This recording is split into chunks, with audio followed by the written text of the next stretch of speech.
T'as déjà remarqué que tu parles français facilement avec tes amis, mais que tout devient plus compliqué au travail? Oui, c'est exactement ça. Avec mes amis, je parle sans trop réfléchir, mais au travail, j'ai l'impression que tout devient plus sérieux, plus lourd. Comme si ce n'était plus vraiment la même langue, alors que techniquement c'est toujours du français. Oui, c'est ça qui me surprend le plus. Je me dis souvent, mais pourquoi je bloque alors que je parle français tous les jours? Bienvenue à toutes et à tous, merci d'être avec nous aujourd'hui. Vous écoutez French Mastery. Aujourd'hui, on va prendre le temps de parler d'un sujet très concret, très vécu. La différence entre parler avec des amis et parler au travail. Cette sensation étrange d'être à l'aise dans un contexte et beaucoup moins dans un autre. Franchement, quand tu dis ça, j'ai l'impression que tu racontes ma vie. Parce que je ressens exactement cette différence tous les jours. Et c'est pour ça qu'on va en parler tranquillement, sans chercher à corriger, sans donner de règles, juste en observant ce qui se passe quand on parle vraiment. D'accord, ça me rassure. Parce que parfois j'ai l'impression que c'est seulement moi qui ai ce problème. Commençons par les amis. Quand tu es avec eux, quand tu parles français dans un contexte détendu, sans enjeu particulier, comment tu te sens à ce moment-là? Avec mes amis, je me sens beaucoup plus libre. Je parle comme je peux, je fais des phrases parfois un peu mélangées, mais je continue, je ne m'arrête pas à chaque petite erreur. Tu te permets d'avancer, même si tout n'est pas parfaitement construit. Oui, exactement. Et même quand je cherche un mot, je continue à parler, je décris, je fais des gestes, je rigole aussi parfois. Et ça fait partie de la conversation. Oui, complètement. Parfois je fais une erreur et tout le monde rigole. Mais un rire qui détend, pas un rire qui juge. Voilà. Et ça me donne encore plus envie de parler, pas moins. Avec les amis, on parle avant tout pour être ensemble, pour partager un moment, pas pour montrer qu'on parle bien. Oui, c'est ça. Je n'ai pas besoin d'être parfaite, je dois juste être compréhensible. Et ton français, à ce moment-là, il est souvent plus simple, mais aussi plus vivant. Oui, j'utilise des mots que je connais bien, des expressions que j'entends souvent, et je me pose pas trop de questions. Tu utilises aussi beaucoup de petites phrases, parfois même incomplètes. Oui, exactement. Je dis ouais, bah oui, c'est clair, ce genre de choses. Et ça, tu n'y penses même pas. Non, ça sort tout seul. Tu peux même te permettre de plaisanter, même si ce n'est pas toujours très fin. Oui, mes blagues ne sont pas toujours réussies, mais je les fais quand même. Et personne ne te coupe pour corriger ta grammaire. Non, et heureusement. Maintenant, quand tu arrives au travail, quand tu dois parler français dans un contexte professionnel, qu'est-ce qui change en premier dans ta tête? Le stress arrive tout de suite. Avant même de parler, je commence déjà à réfléchir. À réfléchir à la forme, pas au message. Oui, je pense à la phrase entière, à la grammaire, aux mots corrects. Et parfois, cette réflexion te bloque. Oui, je sais ce que je veux dire, mais je n'ose pas le dire comme ça. Tu hésites plus. Oui, je me demande si c'est assez professionnel, si c'est bien formulé. Tu te juges toi-même avant même que les autres le fassent. Exactement, et ça fatigue beaucoup. Et au travail, il y a aussi le regard des autres qui est plus présent. Oui, les collègues, le chef, les clients parfois. Tu as l'impression que ton niveau de français représente aussi ton sérieux. Oui, j'ai peur qu'on pense que je ne suis pas compétente. Alors qu'avec les amis, ton français n'est pas un critère. Non, avec eux, je suis juste moi, même avec mes erreurs. Et c'est là que la différence devient très forte. Oui, même ma voix change quand je parle au travail. Elle devient plus prudente. Oui, comme si je marchais sur quelque chose de fragile. Dans la prochaine partie, on va regarder concrètement comment les phrases changent entre les amis et le travail, mot par mot, expression par expression. Oui, ça m'intéresse beaucoup, parce que je sens la différence, mais j'aimerais vraiment mieux la comprendre. Alors, on continue juste après. Maintenant qu'on a bien parlé de la différence générale entre les amis et le travail, on peut regarder de plus près ce qui change vraiment dans la façon de parler, dans les phrases qu'on utilise tous les jours, sans toujours s'en rendre compte. Oui, parce que je sens que je ne parle pas pareil, mais souvent je ne sais pas exactement ce que je fais différemment. Prenons une situation très simple, dire bonjour, parce que c'est souvent là que la différence commence, dès les premiers mots. Avec mes amis, je dis salut, ou parfois juste un petit mot rapide, et je continue tout de suite à parler sans vraiment m'arrêter. Et au travail, ce même bonjour devient souvent plus posé, un peu plus lent, comme si tu prenais le temps d'entrer dans un cadre différent. Oui, au travail, je dis bonjour en faisant plus attention. Je m'arrête un peu et je sens que je deviens plus sérieuse sans vraiment le vouloir. Même ton corps change un peu en même temps que ta façon de parler. Oui, c'est vrai. Après coup, je me rends compte que je ne me tiens pas du tout pareil. Prenons un autre moment très courant, quand quelqu'un te demande comment tu vas. Parce que cette question paraît simple, mais la réponse change beaucoup selon la situation. Avec mes amis, je peux dire « ça va »,« bof », ou même raconter rapidement ce qui ne va pas dans ma journée. Tu te permets d'être honnête, même un peu négative parfois. Oui, parce que je sais que ce n'est pas grave et que personne ne va me juger pour ça. Et au travail, quand on te pose la même question, Là, je dis presque toujours « ça va, merci », même si ce n'est pas vraiment vrai, parce que ce n'est pas le bon endroit pour expliquer. tu simplifies ce que tu ressens pour que la conversation reste professionnelle. Oui, exactement. Je garde le reste pour plus tard ou pour mes amis. Parlons maintenant des désaccords, parce que c'est souvent là que beaucoup de personnes bloquent. Oui, ça c'est vraiment difficile pour moi au travail. Avec des amis, quand tu n'es pas d'accord, tu peux le dire assez directement. Oui, je peux dire « je ne suis pas d'accord », sans trop réfléchir, parce que je sais que ça ne va pas créer de problème. Et au travail, tu choisis des phrases plus prudentes. Oui, je dis plutôt « je ne suis pas sûre » ou « peut-être qu'on peut voir autrement », pour ne pas être trop direct. Tu protèges un peu ta parole et aussi la relation. Oui, je fais attention à la façon dont ça peut être perçu. Dans la prochaine partie, on va voir comment on peut garder un français plus naturel au travail, sans être trop familier, mais sans se bloquer non plus. Oui, ça m'intéresse beaucoup, parce que j'aimerais vraiment trouver cet équilibre. On va parler de ce qui peut vraiment aider dans la vie quotidienne. Parce que la différence entre parler avec des amis et parler au travail existe, mais elle ne doit pas devenir quelque chose qui empêche de s'exprimer ou qui fait perdre confiance. Oui, parce que parfois au travail, j'ai vraiment l'impression que je dois devenir une autre personne, plus sérieuse, plus rigide, et ça me fatigue beaucoup. C'est une sensation très courante, surtout quand on travaille dans une langue étrangère.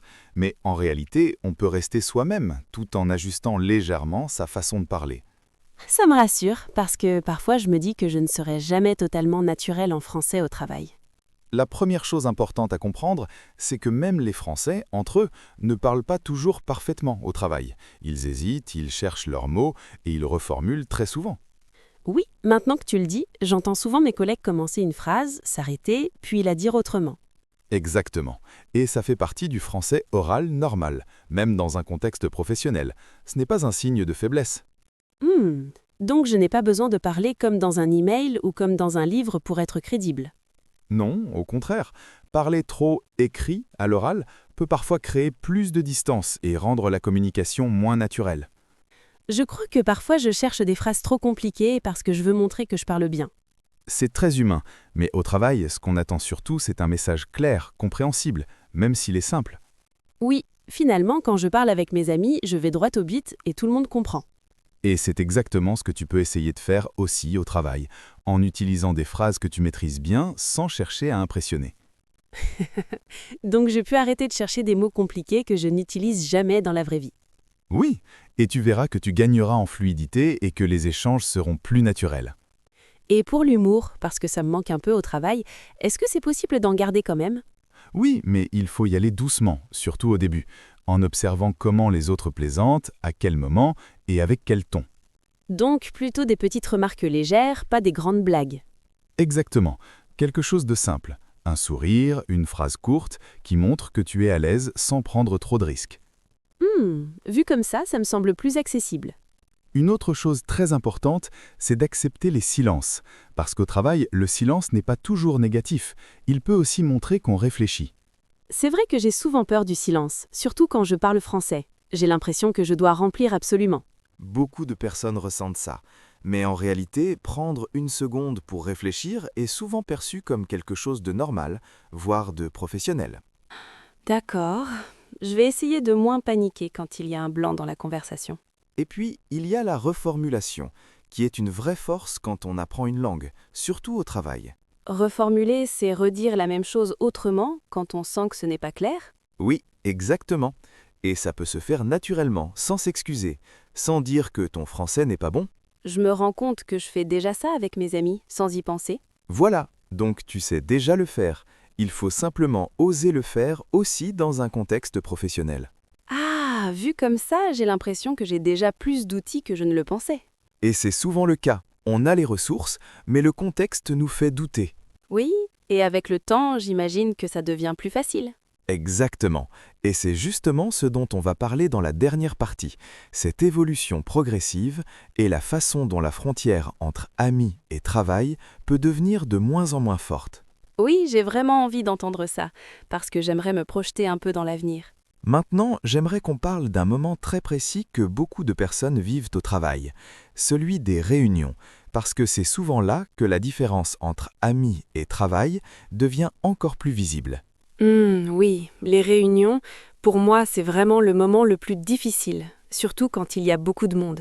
Parce que tu n'as pas seulement une personne en face de toi, mais plusieurs regards en même temps, et ça change complètement la sensation.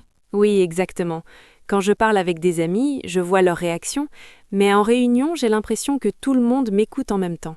Et dans ces moments-là, est-ce que tu parles autant que tu le voudrais? Non, pas vraiment. Souvent, je parle moins, même quand j'ai des idées, parce que j'ai peur de ne pas être assez claire. Tu gardes des choses pour toi. Oui, et après la réunion, je me dis souvent que j'aurais pu dire quelque chose d'intéressant. Ce sentiment est très répandu, même chez des personnes qui parlent très bien français. Ça me rassure un peu de l'entendre. En réunion, il y a aussi le rythme qui est souvent plus rapide qu'avec des amis. Oui, les gens parlent vite, s'interrompent parfois, et moi j'essaie de suivre. Et quand tu n'es pas sûr, qu'est-ce que tu fais? Souvent, je me tais, j'écoute et j'attends un moment plus calme. C'est une stratégie, mais parfois elle peut te faire disparaître un peu de la conversation. Oui, c'est vrai. J'ai parfois l'impression d'être invisible. Une chose importante à comprendre, c'est qu'en réunion, parler peu, mais au bon moment, peut être plus efficace que parler beaucoup. Donc, je n'ai pas besoin d'intervenir tout le temps. Non, pas du tout. Mais quand tu parles, tu peux préparer une phrase simple, claire, que tu maîtrises bien. Comme une phrase sûre que je sais utiliser. Exactement. Une phrase qui te permette d'entrer dans la discussion sans te mettre trop de pression. Ça me semble plus faisable comme ça. Il y a aussi une autre différence importante entre amis et travail. C'est la façon de couper la parole. Ah oui, avec mes amis, on se coupe tout le temps. Oui, et personne ne le prend mal. Alors qu'au travail, j'ai peur d'interrompre quelqu'un. En France, au travail, on fait plus attention à ça, mais il existe des façons douces d'intervenir. Par exemple? Dire « juste pour compléter » ou « si je peux ajouter quelque chose », permettent d'entrer sans être brusque. J'ai déjà entendu ça, mais je n'osais pas l'utiliser. Parce que tu pensais que ce n'était pas naturel pour toi. Oui, exactement. Mais avec le temps, ces phrases deviennent naturelles, comme celles que tu utilises avec tes amis. Donc même au travail, on peut créer ses habitudes. Absolument. Et c'est souvent comme ça que la confiance arrive, petit à petit. J'ai commencé à voir que le travail n'est pas un monde complètement à part, finalement. Non, c'est un monde avec ses codes, mais on peut apprendre à les apprivoiser. Et dans la suite, on va continuer à parler de cette évolution, j'imagine. Oui, dans la prochaine partie, on va parler du temps, de l'expérience, et de ce moment où la frontière entre amis et travail commence vraiment à s'effacer. J'ai hâte d'y être, parce que c'est exactement ce que j'espère vivre un jour. Maintenant, parlons du temps, parce que souvent, on oublie que la façon de parler au travail évolue beaucoup avec l'expérience, et que ce qui paraît bloquant au début devient plus léger avec les mois, parfois même sans qu'on s'en rende compte. Oui, je sens déjà une petite différence par rapport à quand j'ai commencé, même si je me sens encore loin d'être vraiment à l'aise. Et c'est normal, parce que quand on arrive dans un nouveau travail, surtout dans une autre langue, on doit en même temps apprendre le métier, les personnes et la façon de parler. Oui, au début, j'étais tellement concentrée sur tout comprendre que je n'osais presque pas parler. Tu étais surtout en mode observation. Exactement. J'écoutais beaucoup, je regardais comment les autres parlaient entre eux. Et cette phase est très importante, même si elle peut être frustrante. Oui, parfois je rentrais chez moi en me disant que je n'avais presque rien dit de la journée. Mais pendant ce temps-là, tu accumulais des repères, des expressions, des façons de dire. C'est vrai, maintenant certaines phrases me viennent plus naturellement. Avec le temps, on commence aussi à reconnaître les voix, les styles de chacun. Oui, je sais qui parle beaucoup, qui parle peu, qui plaisante, qui est plus sérieux. Et ça aide énormément à se sentir plus en sécurité quand on prend la parole. Parce qu'on sait mieux à qui on parle. Exactement. Et on sait aussi mieux comment parler à chaque personne. Je me rends compte que je ne parle pas de la même façon à tous mes collègues. Et c'est très naturel, même en français, langue maternelle. On adapte toujours un peu son langage. Donc ce n'est pas un problème si je ne parle pas pareil avec tout le monde. Non, au contraire, c'est un signe que tu t'intègres. Je n'avais jamais vu ça comme un signe positif. Avec le temps, il y a aussi des expressions qui deviennent automatiques, des phrases que tu utilises souvent au travail. Oui, maintenant j'ai des phrases réflexes que je dis sans trop réfléchir. Et ces phrases-là te donnent de la confiance, parce que tu sais qu'elles fonctionnent. Oui, quand je les utilise, je me sens plus à l'aise, plus légitime. Petit à petit, ton français du travail devient moins rigide, plus proche de ton français avec les amis. Je sens déjà que je souris plus quand je parle. Et ça change beaucoup de choses, parce que le sourire passe aussi dans la voix. Oui, même quand je suis au téléphone, je le sens. Il y a un moment aussi où on commence à se permettre de petites choses, comme une remarque personnelle ou une petite touche d'humour. Oui, récemment j'ai fait une petite blague, et ça s'est bien passé. Et après, on s'est dit « Ah, finalement, je peux être moi-même ici aussi ». Exactement, ça m'a fait beaucoup de bien. C'est souvent comme ça que la frontière commence à se déplacer. Pas d'un coup, mais petit à petit. Oui, ce n'est pas un grand changement, mais plein de petits moments. Et dans la prochaine partie, on va parler de ce qui se passe quand cette frontière devient presque invisible, quand parler au travail devient presque aussi naturel que parler avec des amis. J'ai très envie d'entendre ça, parce que ça me donne l'impression que c'est vraiment possible. Pour finir, on va parler de ce moment un peu particulier, celui où on se rend compte que la frontière entre parler avec des amis et parler au travail existe encore, mais qu'elle ne fait plus peur. Oui, je crois que je vois ce que tu veux dire. Ce moment où on se sent plus calme, même quand on parle français au travail. C'est souvent un moment discret, pas spectaculaire, où on se surprend à parler sans trop réfléchir, puis seulement après à se dire que finalement, ça s'est fait naturellement.